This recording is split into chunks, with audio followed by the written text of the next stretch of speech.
June 16th, 2010, interviewing Nick that was at the courtroom. What did you see in the courtroom when you arrived? What did the bailiff say at the beginning of the court? He said, all rise. Said it twice.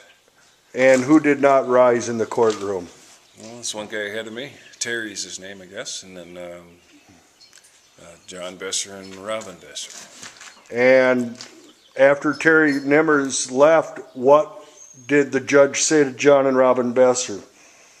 That he's got them in a contempt of court for 48 hours of jail time, unless they would stand and rise for the judge quick, and then he would nullify.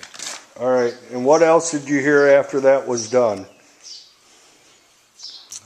What did the plaintiff? Did the plaintiff say anything? Then he had the plaintiff start talking. Did she just something about the eviction notice thing, and said a bunch of numbers, and I couldn't make heads or tail of it. But okay. And then, stuttered through it all. But and then what did the judge say to John Besser? He said, "Do you have any basically recourse to it or whatever?" And what did John Besser tell him?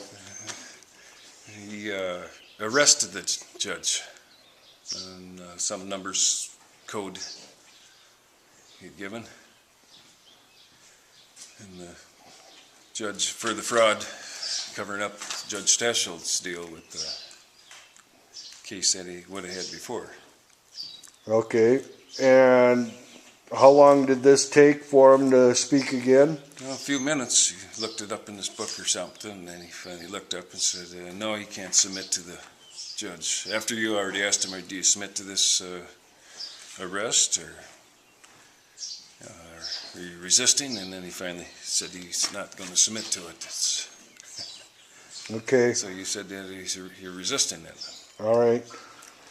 And he just sort of got back to any more stuff with the eviction. That's all he pushed the rest of the time. So the judge did not submit to arrest, correct? Right. So he was resisting arrest. Right. Then did the bailiff do anything? Yeah, he got up from his seat and stood kitty corner to you, like in a defensive mode. Okay. How about the plaintiff? What was her reaction? She was just looking sort of weird towards you. Okay. Can this be real or something?